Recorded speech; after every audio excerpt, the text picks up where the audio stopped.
Sommes-nous seuls dans l'univers? L'homme a toujours observé les étoiles dans l'espoir de découvrir des preuves de l'existence d'autres formes de vie. Mais la vérité n'est pas là. Elle se trouve ici. Depuis la Seconde Guerre mondiale, le gouvernement britannique surveille étroitement son espace aérien. Le ministère de la Défense a conservé dans ses archives des milliers de témoignages sur des cas d'observation d'OVNI, dont certains restent à ce jour inexpliqués. Mais le secret a été levé depuis peu. Grâce à ces dossiers rendus publics, nous sommes aujourd'hui en mesure de vous dévoiler toute la vérité sur les ovnis observés dans le ciel de Grande-Bretagne. Une collision aérienne évitée de justesse. Je ne sais pas ce que c'était. Et aujourd'hui, je n'en ai toujours pas la moindre idée. La rencontre rapprochée d'un bombardier de la Seconde Guerre mondiale. Je n'aime pas en parler. Je n'en parle qu'à mes amis proches. Un objet non identifié repéré par un radar. Et de nouveaux éléments sur un célèbre cas d'observation d'OVNI, le Roswell gallois. Si on pouvait prouver l'origine extraterrestre d'un OVNI, c'est tout notre système de croyances qui s'en trouverait profondément modifié. Face à ces histoires étranges et inexpliquées, comment ne pas s'interroger sur l'existence d'autres formes de vie venues d'ailleurs?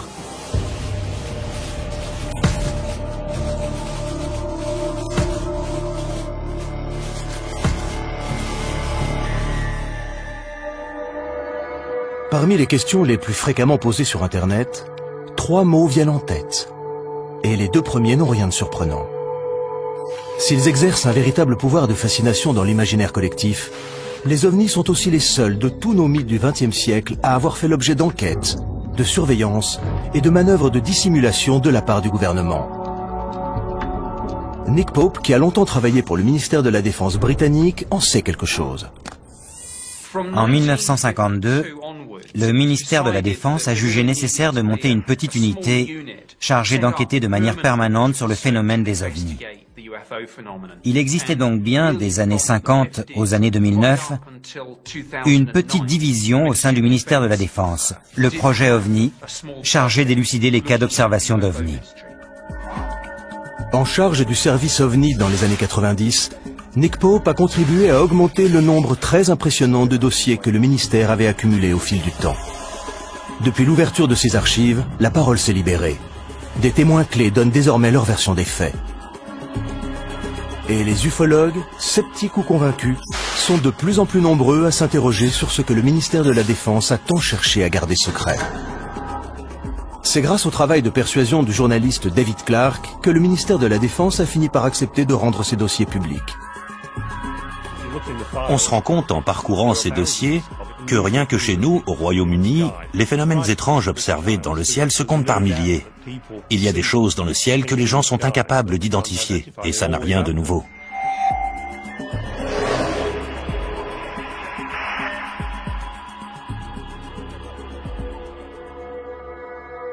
« 6 janvier 1995. 2 pilotes aux commandes d'un Boeing 737 transportant 60 passagers et effectuant la liaison Milan-Manchester signalent qu'ils viennent d'éviter de justesse une collision avec un objet non identifié. Un incident qui déstabilise les autorités britanniques. Il y a dans les dossiers du ministère de la Défense plusieurs cas de collision évités de justesse entre des avions de ligne et des objets non identifiés. Et l'incident le plus frappant est celui signalé par l'équipage d'un 737 de la British Airways. Speedbird 5061, survol des Pennines, 15 km. Ils approchaient d'une zone nuageuse, mais le ciel était encore bien dégagé, et la vision plutôt bonne, quand soudain le copilote a vu un objet illuminé comme un arbre de Noël leur arriver dessus.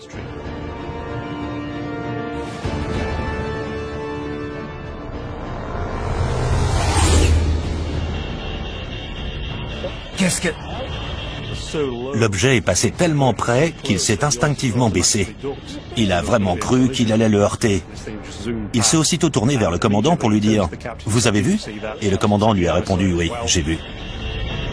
Les pilotes appellent aussitôt la tour de contrôle de Manchester. De peur de voir leur réputation mise à mal, les pilotes ne sont pas vraiment enclins à dire qu'ils ont vu des soucoupes volantes. Et ce qui est intéressant dans cette affaire, c'est que les deux pilotes ont pris l'initiative de faire un rapport officiel sur la collision qu'ils venaient d'éviter dès leur arrivée à l'aéroport, pour que l'aviation civile fasse une enquête sur ce qui avait bien pu se produire. Et c'est exactement ce qui s'est passé. À la suite de cet incroyable incident, le ministère diligenta une enquête complète et approfondie, dont Anthony Booth, responsable des enquêtes de sécurité dans l'aviation civile, fut chargé. C'était très étonnant comme affaire. Ça faisait 7 ans que je travaillais dans ce service et jamais encore je n'avais été confronté à un cas pareil. Nous avons interrogé les deux pilotes, examiné les enregistrements radars, les transcriptions des enregistrements des voix des pilotes, de celles des contrôleurs du trafic aérien de Manchester, tout ce qui pouvait nous éclairer sur la nature de cet objet. Si les pilotes refusent aujourd'hui de s'exprimer publiquement sur cette affaire, nous savons aujourd'hui, grâce à l'ouverture des archives du ministère de la Défense, ce qu'ils ont déclaré à Anthony Booth à l'époque. Je regardais droit devant moi quand j'ai vu quelque chose passer sur le côté qui a attiré mon attention.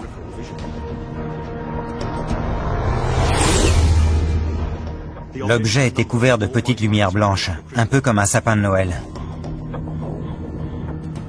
Il allait très vite, et bien que sa distance ait été difficile à estimer, il semblait très proche. Il existe une transcription des propos échangés entre le commandant du 737 et la tour de contrôle. Manchester Speedbird 5061. Nous venons de voir quelque chose passer juste au-dessus de nous, côté droit. Et Manchester a aussitôt répondu « On n'a rien sur les écrans radars ». Un appareil? Il avait des feux en tout cas. Il est passé très vite à droite. Et le contrôleur leur a demandé « Au-dessus de vous ?» Pratiquement, oui. Le contrôleur leur a demandé de rester vigilants, mais il n'y avait apparemment plus rien à voir. Ils devaient vraiment aller... Très vite, vu la vitesse à laquelle il a disparu. Bon, ok, très bien. Rien n'apparaît sur les écrans radars de la tour de contrôle de Manchester. Ce qui, d'après le spécialiste des radars Doug Robb, est plus qu'étonnant. Vu le nombre de radars installés à cet endroit, les chances qu'une telle activité échappe à la détection sont quasi nulles. Tout mouvement de cet ordre aurait dû déclencher une réponse radar, et ils n'ont rien détecté. Comment l'objet a-t-il pu échapper à la surveillance des radars? Les dossiers du ministère de la Défense montrent que pilotes et enquêteurs ont pourtant tout envisagé. Un deltaplane? De nuit, ce serait suicidaire. Un radar normal ne peut pas détecter un deltaplane. Une comète? Non, je pense pas. Un radar pourrait détecter un météore au moment de sa rentrée atmosphérique s'il était précisément orienté dans sa direction. Et ça aurait pu être le cas pour ce fragment qui a failli les percuter. Un avion militaire? Possible, mais ça n'y ressemblait pas. Et on est tout près d'un aéroport. Il aurait dû apparaître sur les écrans radars. Un avion espion? J'en doute. Ça y ressemblait pas. Un avion furtif n'est pas détectable par des radars normaux. Ce sont des avions top secret qui volent à l'abri des regards et qui ne s'approchent évidemment pas des avions de ligne. Un ovni? C'est malin. Je sais pas. Ils ne mentent pas. Ils ont vécu quelque chose de totalement déconcertant qu'ils n'arrivent pas à expliquer.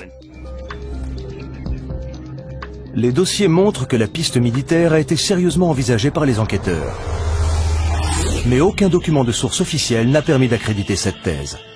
Un vol militaire aussi près d'un aéroport international important semble plus qu'improbable. De quel objet pouvait-il donc s'agir? Conservé dans les archives du ministère de la Défense depuis 1995, nous avons découvert les conclusions de l'enquête menée par Anthony Booth. À chaque enquête, nous étions parvenus à une conclusion satisfaisante, une conclusion ferme et définitive, ce qui n'a pas été le cas ici. Nous n'avons pas été en mesure d'établir les causes de l'incident ni d'évaluer les risques. Risque non évaluable, cause non évaluable. Ce n'est pas le genre de conclusion qu'on trouve habituellement dans un rapport officiel. Ça revient à dire, nous n'avons pas la moindre idée de ce que c'était. On ne va jamais nous croire. On va surtout se faire charrier, oui. Le groupe de travail conclut. Il ne fait aucun doute que les pilotes ont vu quelque chose et que l'objet était de taille suffisamment importante pour qu'un rapport sur une collision évitée de justesse soit rédigé. la nature de l'objet n'a malheureusement pu être identifiée. L'hypothèse d'activité extraterrestre est sans doute fascinante, mais cette question n'est pas de notre ressort. Elle devra donc être examinée par les spécialistes de ce domaine. Pour l'ufologue Nick Pope, cette absence de conclusion laisse la porte ouverte à toutes les hypothèses possibles et imaginables. Je trouve ça fou. Objet non identifié ne veut pas forcément dire vaisseau spatial extraterrestre. Mais il est clair que quelqu'un, que ce soit le commandant, le copilote, les enquêteurs de la direction de l'aviation civile ou le ministère de la Défense, il est très clair que quelqu'un, à un moment donné, s'est dit « Effectivement, pourquoi ne pas envisager la piste extraterrestre ?» Je ne sais pas ce que c'était, et je n'en ai toujours pas la moindre idée aujourd'hui. On ne peut pas prétendre tout savoir. Il est possible qu'il y ait des choses que nous ignorons encore aujourd'hui. L'enquête menée sur cette collision évitée de justesse montre à quel point le ministère de la Défense prenait ces phénomènes inexpliqués au sérieux. Le service OVNI a reçu au fil des années de nombreux rapports de pilotes, témoins d'incidents similaires pendant la Seconde Guerre mondiale. Des affaires jugées pour certaines tellement graves que les plus hautes autorités de l'État en furent informées. L'ouverture des archives du ministère de la Défense a permis à de nombreux experts de vérifier ce dont ils se doutaient. Le gouvernement britannique s'intéressait aux cas d'observation d'OVNI dès la Seconde Guerre mondiale. Je n'aime pas en parler. Je n'en parle qu'à mes amis proches, ou à ceux qui, comme moi, ont participé à des raids aériens pendant la guerre.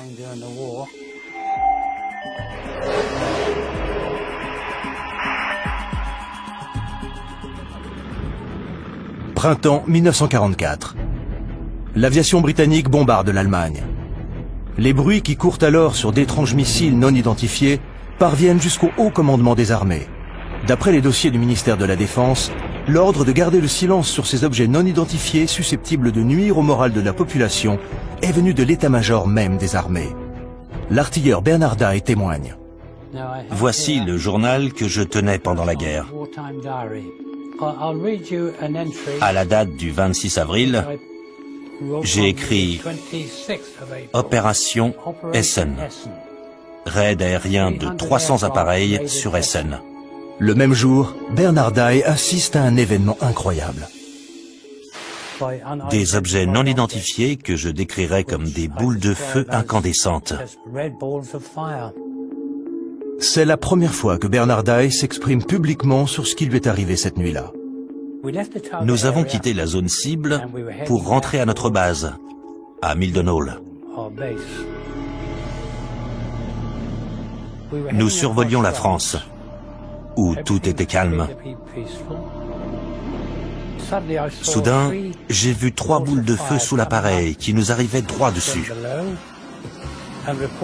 J'ai immédiatement prévenu notre pilote, Arthur Horton, avec l'interphone de bord. Quelques secondes plus tard, Brian Harper, l'artilleur qui était à l'arrière, a vu 2 autres boules de feu. Un peu troublé, Arthur a demandé « Des avions de chasse ?» Et je lui ai répondu « Non, pas des avions de chasse, Arthur. Des boules de feu qui foncent droit sur nous. » J'ai dit à Arthur « Change de cap. Vire à droite. Vite, vite, vite. »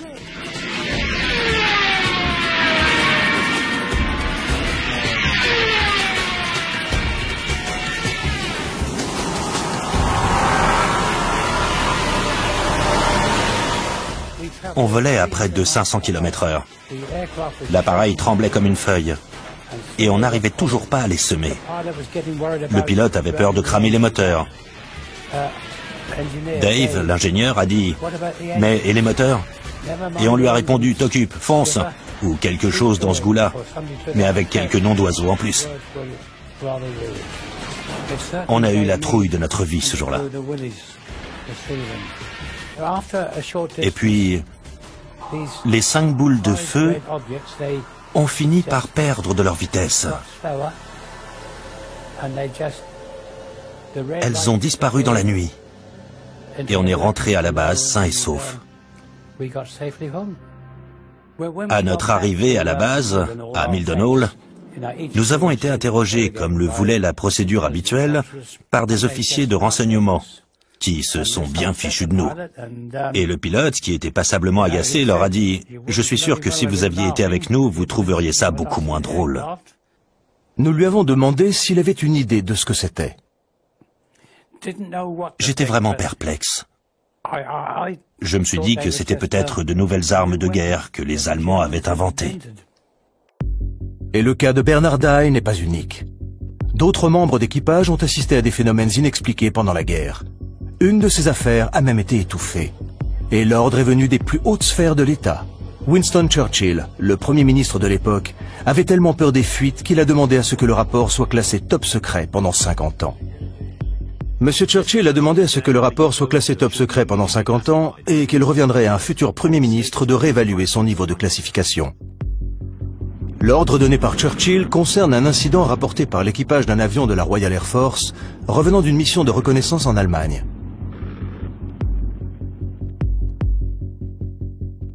Mon grand-père a assisté à une discussion à propos d'un incident qui était arrivé à l'équipage d'un bombardier de la Royal Air Force. Selon les dossiers du ministère de la Défense, l'histoire a d'abord été rapportée par le petit-fils du garde du corps de Churchill, qui avait assisté à une réunion d'urgence entre le Premier ministre et le général Eisenhower, commandant suprême des forces alliées en Europe, où les deux hommes avaient discuté de l'incident. Il écrivait pour savoir si le ministère pouvait confirmer cette histoire selon laquelle le garde du corps avait assisté à une discussion entre Churchill et Eisenhower à propos d'un mystérieux incident qui était arrivé à l'équipage d'un avion de reconnaissance de la Royal Air Force. Ces hommes disaient avoir vu un objet métallique arriver à leur hauteur, puis les prendre en chasse, en se comportant de manière tellement étrange qu'aucun des membres de l'équipage n'avait pu y reconnaître un appareil de l'aviation allemande ou tout autre aéronef ennemi qu'ils auraient pu connaître. Un expert en aéronautique est également présent à la réunion. Il a écarté la possibilité d'un missile, un missile ne pouvant ralentir sa course pour rester à la hauteur d'un avion moins rapide que lui. Pour Churchill, l'affaire n'ira pas plus loin.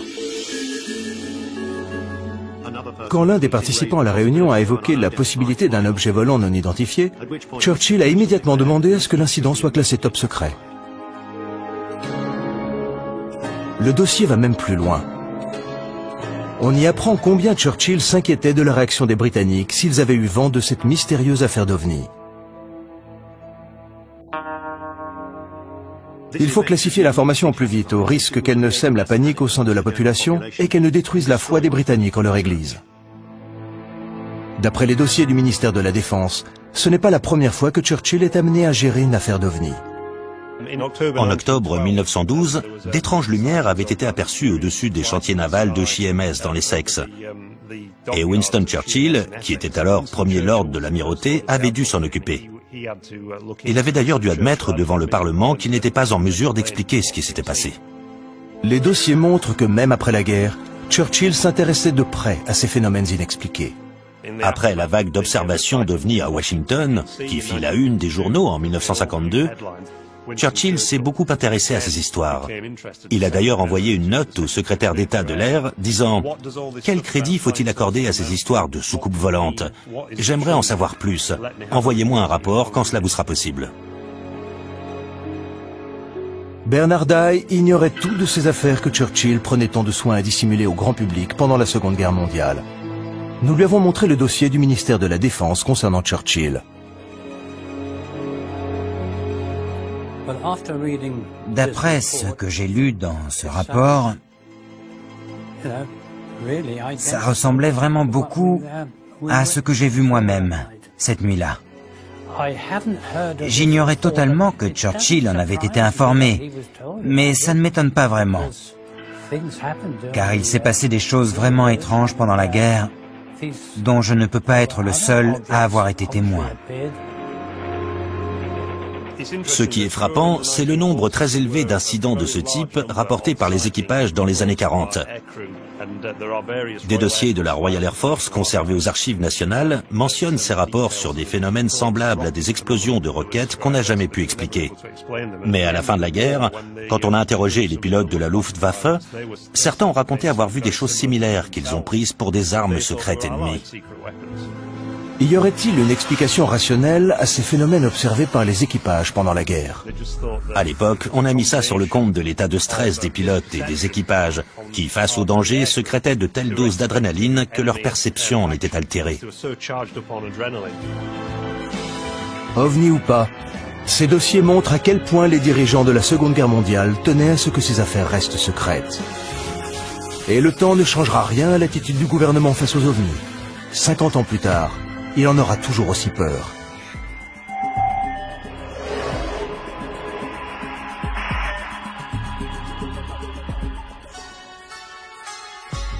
Pitlochry, Écosse. De l'avis de nombreux ufologues, jamais au cours des 20 dernières années, plus grande machination n'avait été montée pour étouffer une affaire d'OVNI. En 1990, des photos d'un objet non identifié survolant une région reculée d'Écosse sont envoyées au ministère de la Défense avant de disparaître mystérieusement. Le journaliste Mark Pilkington a passé de nombreuses années à essayer de les retrouver. Ces photos ont été prises le 4 août 1990 par deux personnes qui disent avoir vu sur la 9, près de Calvin et de Pitlochry, un immense appareil en forme de losange qui est resté en position stationnaire pendant une dizaine de minutes. Ils ont pris 6 photos. L'objet était accompagné par 2 avions que le ministère de la Défense a reconnus par la suite comme étant des avions de chasse. Le photographe, qui n'a jamais été identifié, a envoyé ces 6 photos au Daily Record, un journal écossais. Le journal n'a jamais publié d'article sur cette affaire, mais a envoyé les photos au ministère de la Défense.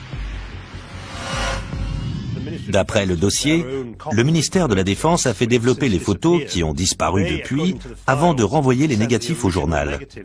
Curieusement, le journal n'a jamais publié les photos ni d'articles sur l'affaire et a, selon toute vraisemblance, renvoyé les photos aux 2 hommes dont les noms ont malheureusement disparu du dossier, nous empêchant donc de les interroger.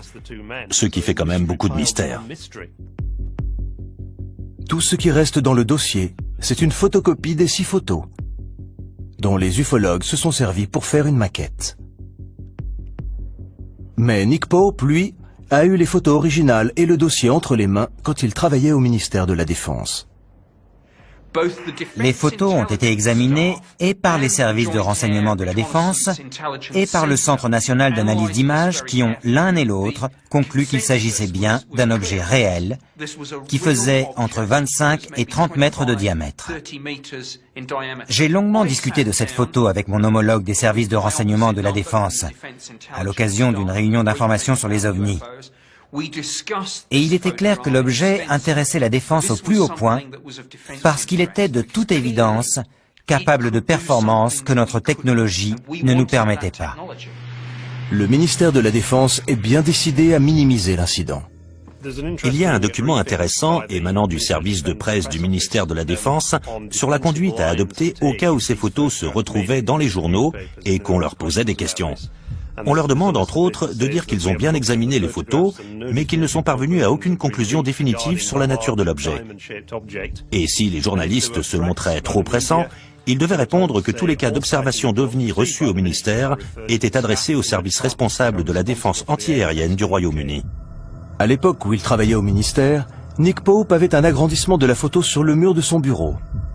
Jusqu'à ce qu'un jour, son supérieur la retire. On ne peut pas écarter l'éventualité d'un prototype d'avion espion américain top secret. Mon chef de service s'en est en tout cas persuadé. Pour lui, c'était un drone ou un avion secret. Et il m'a demandé de la retirer. On sait, grâce au dossier, qu'on s'interrogeait beaucoup en interne sur l'éventualité d'un avion espion appartenant aux Américains. Et pourquoi, si c'était le cas, ils n'avaient pas demandé d'autorisation avant de faire voler cette chose dans notre espace aérien. Pour Mark Pilkington, les événements de l'époque ne sont peut-être pas étrangers à l'affaire. Peut-être a-t-on pris l'objet pour ce qu'il n'était pas. C'était juste 2 jours après le début de la première guerre du Golfe, à un moment où il y avait de toute évidence d'importants déploiements de moyens aériens en direction du Moyen-Orient. Et le Royaume-Uni servait de base d'approvisionnement ou de lancement pour un grand nombre de ces avions. Comme Churchill 40 ans plus tôt,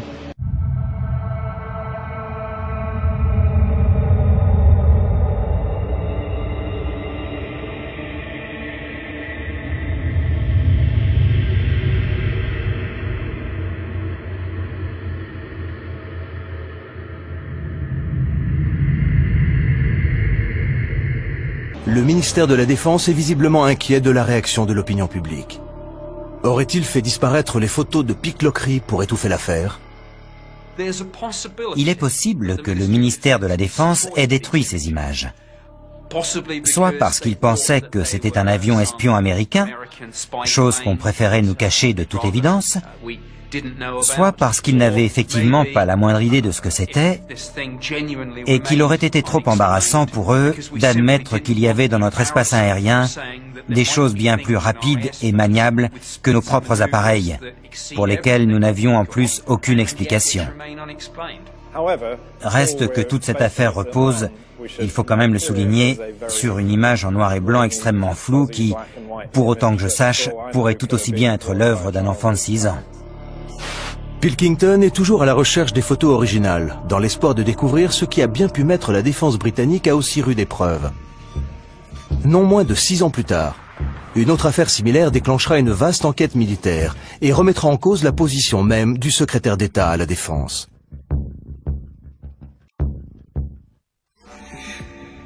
En 1996, le ministère de la Défense se retrouve embarqué dans une nouvelle affaire d'OVNI, repérée cette fois dans le ciel d'East Anglia.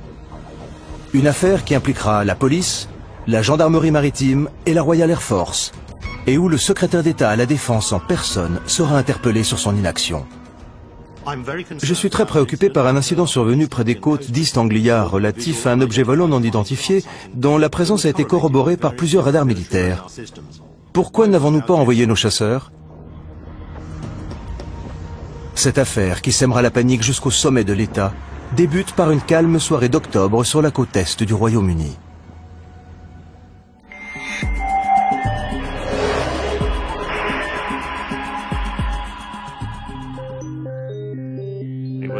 L'information est d'abord venue des services de police, comme l'indique l'extrait suivant. La police signale au petit matin d'étranges lumières rouges et vertes tournoyant dans le ciel au sud-est de Skegness. Il semble qu'elles soient très haut dans le ciel, juste au-dessus du Wash. Les agents appellent le commissariat de Skegness pour signaler les lumières. J'ai tout de suite appelé le centre de commandement de Skegness qui a prévenu la gendarmerie maritime de Yarmouth, pensant qu'il s'agissait d'un incident qui s'était produit en mer. Nous avons eu un appel vers 3h15 heure locale de la police de Skegness, qui nous signalait la présence de cette lumière au sud-est de la ville. Nous ne savions pas ce que c'était à ce moment-là, mais nous avons immédiatement prévenu les radars de la défense antiaérienne pour savoir s'ils avaient repéré quelque chose de leur côté. L'appel passe par la base de Neatishead, le centre de défense antiaérien le plus important du sud de l'Angleterre. Le radar de Claxby signale un écho à 221 degrés. Un radar a détecté la présence d'un objet qu'ils n'ont pas identifié, mais qui n'était pas un avion. L'écho-radar et les étranges lumières signalées non loin de Skegness auraient-ils la même origine? Un vent de panique souffle sur la ville et la police reçoit des dizaines d'appels. Non, ils ne sont pas en train de nous envahir. Un appel est lancé à tous les navires pour savoir si les lumières sont visibles depuis la mer. Un tanker répond. Conocost à Yarmouth, signalons un groupe de lumière au-dessus de l'estuaire. Le navire qui a appelé, le Conocost, se trouvait dans cette zone, tout près. À 3h50, l'agent Leyland monte sur le toit du commissariat de Skegness et filme les lumières pendant 5 minutes. Il n'y en a désormais plus qu'une, de couleur blanche et en position stationnaire. Dans les milieux ufologues, la nouvelle se répand comme une traînée de poudre. Il y a eu des fuites, et la transcription des propos échangés entre la gendarmerie maritime, la police et le chalutier s'est retrouvée sur le bureau d'un journaliste. L'affaire a soudain pris de telles proportions qu'elle est arrivée aux oreilles d'un député de la région. L'affaire prend une telle ampleur que le député travailliste local, Martin Redmond, s'en mêle et interpelle les pouvoirs publics. Martin Redmond disait « On a des policiers qui voient des ovnis, des officiers de la Royal Air Force qui les suivent sur leur radar. Et on n'est pas fichu d'envoyer un avion sur place pour voir ce qui se passe. » Voici une copie de la lettre envoyée par Martin Redmond au secrétaire d'État à la Défense Michael Portillo, dans laquelle il dit « Je suis très préoccupé par un incident survenu près des côtes d'East Anglia, relatif à un objet volant non identifié, dont la présence a été corroborée par plusieurs radars militaires. Si j'aimerais évidemment savoir ce que c'était, ce qui me préoccupe le plus, c'est la pagaille que cet incident semble avoir semée. Il met directement en cause le ministre de la Défense. Pourquoi n'avez-vous rien fait? Que faisait la Royal Air Force? Ce que la Royal Air Force n'a évidemment pas du tout apprécié. La lettre provoque un véritable scandale. Le ministère de la Défense va même jusqu'à diligenter une enquête pour savoir pourquoi la Royal Air Force n'a rien fait. Doug Robb était responsable des opérations ce soir-là. Et les conclusions de l'enquête du ministère de la Défense que nous l'avons montrées ne l'ont guère surpris.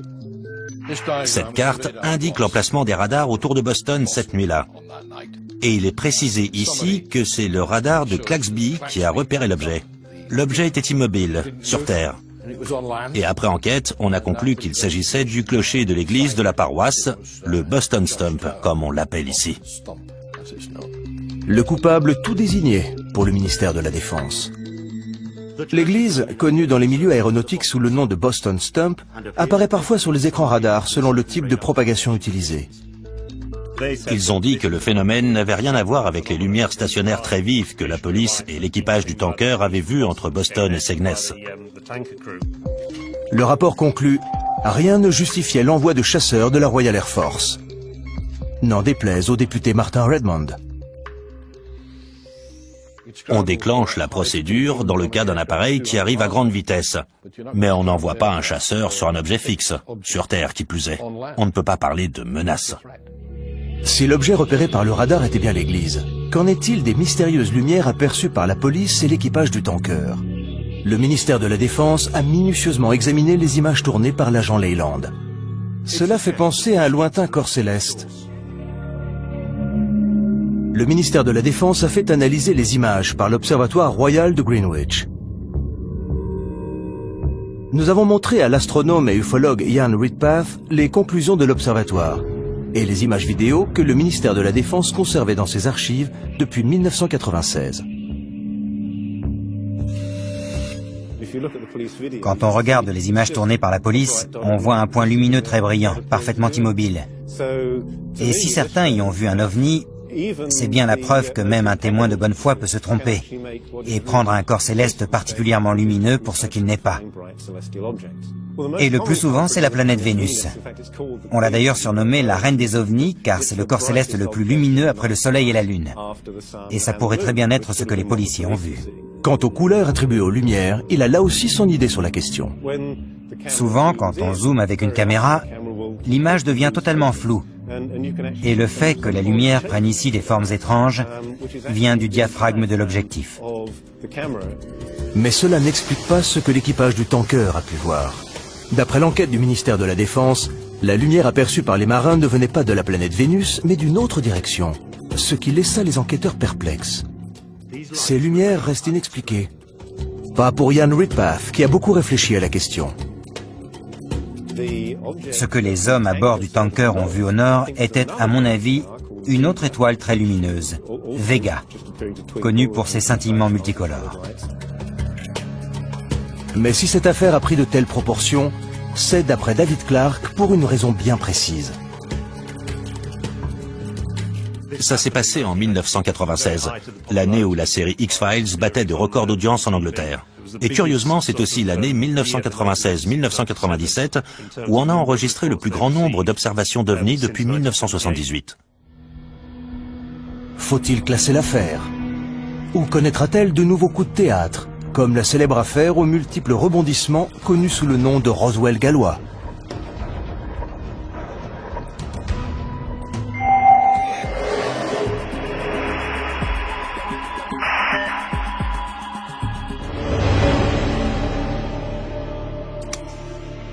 1974, au nord du Pays de Galles.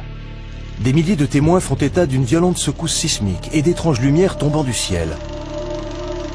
De l'avis de certains ufologues, il s'agirait d'un crash d'OVNI, affaire que le gouvernement aurait depuis cherché à étouffer. Il y a eu une terrible explosion et une violente secousse qui a fait trembler toute la maison. J'ai eu l'impression que ça passait juste au-dessus de nous. J'ai cru que la maison allait s'effondrer. J'ai vu des lumières tomber du ciel là-bas, au-dessus des montagnes. 24 janvier 1974 à 21h50, heure GMT. 5 corps incandescents sont aperçus dans le ciel. De nouvelles révélations viennent de remettre l'affaire sur le devant de la scène.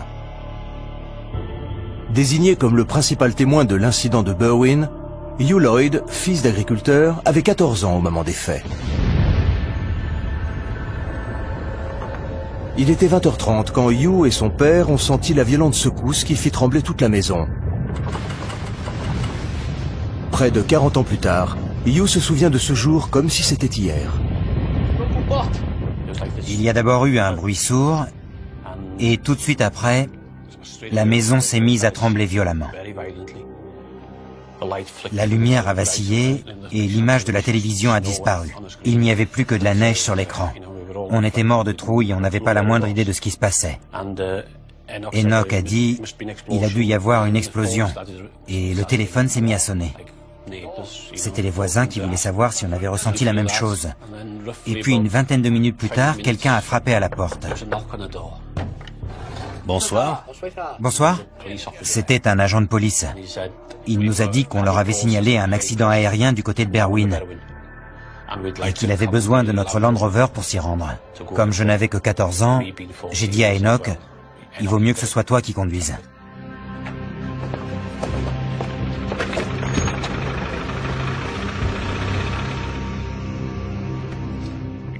On a roulé sur un peu plus d'1 kilomètre en direction des montagnes et on s'est arrêté. On est sorti de la voiture avec les torches, tout était calme. Il faisait tellement noir qu'on n'y voyait rien. Répartissez-vous les torches. Un des policiers a dit, il n'y a rien. C'est trop calme pour qu'il se soit passé quelque chose ici. Autant que vous rentriez. On a fait demi-tour et au moment où on arrivait à la voiture, on a vu une lumière très vive. Qu'est-ce que c'est que ça ? Au-dessus de la vallée, juste derrière ces arbres, là-bas, à gauche, dans la vallée entre ces deux montagnes, une lumière très vive qui montait du sol. Une lumière vraiment éblouissante.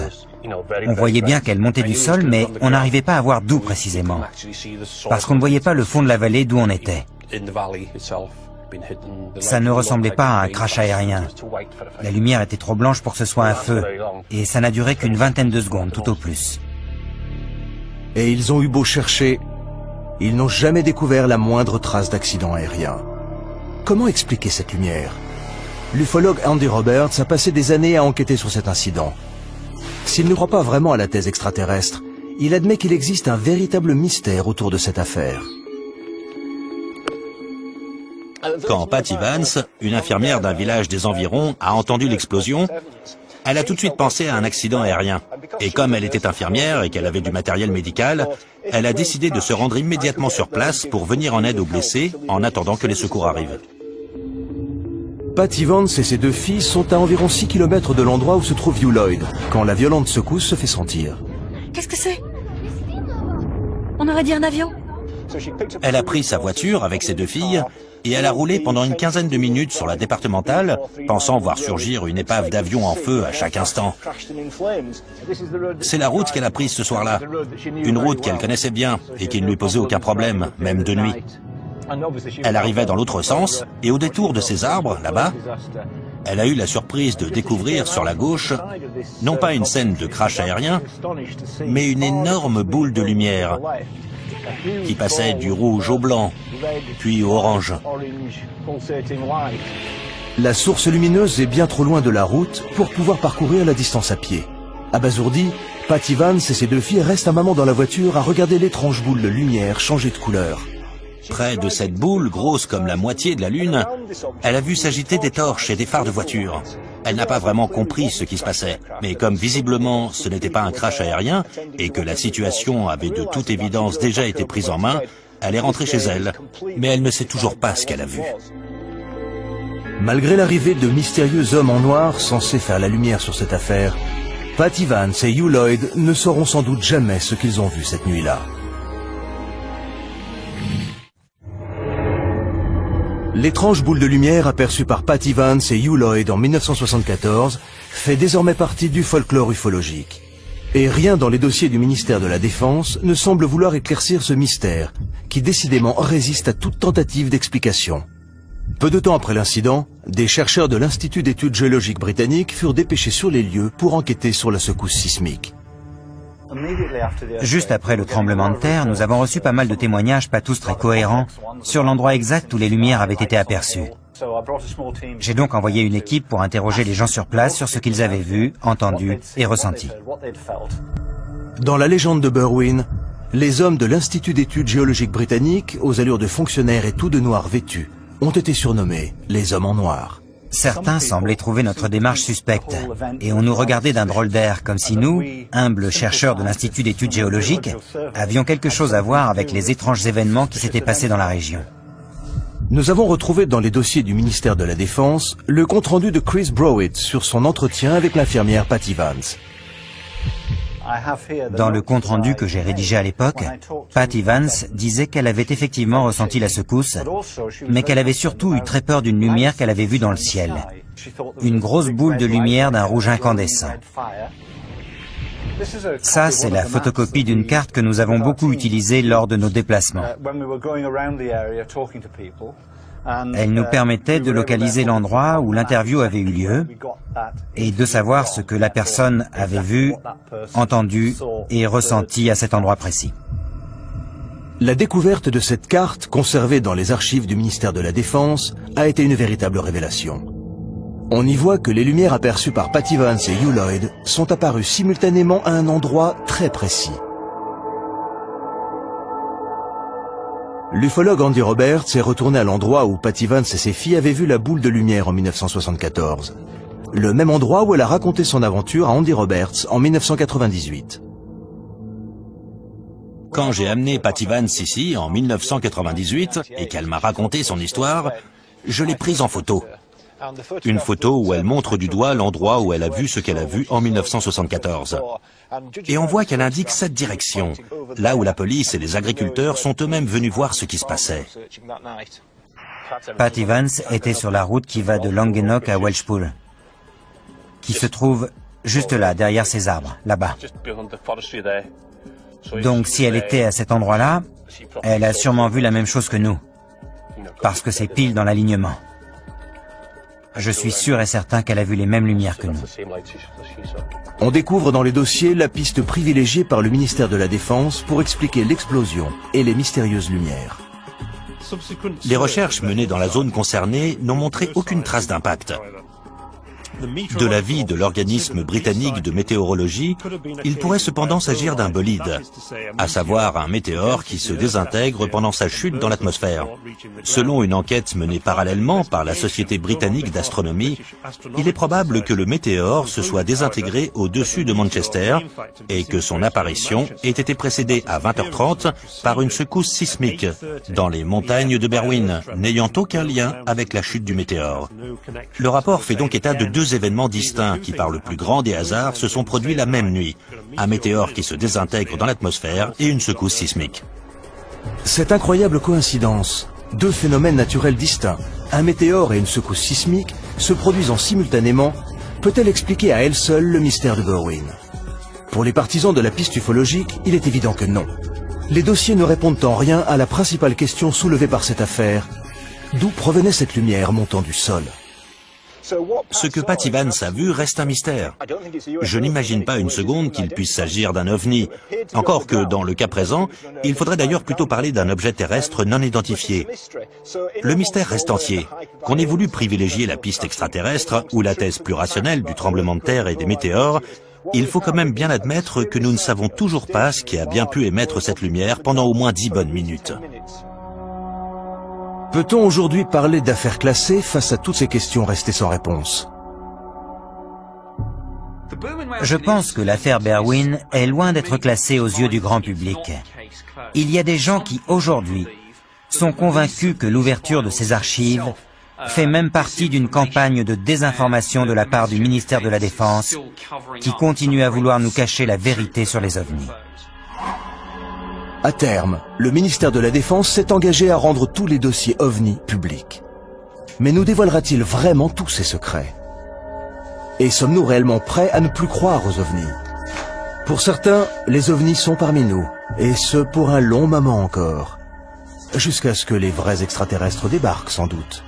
Il y a des gens qui disent que si on nous distille ces informations au compte-gouttes, c'est pour nous préparer au jour où on nous annoncera que ces choses existent vraiment.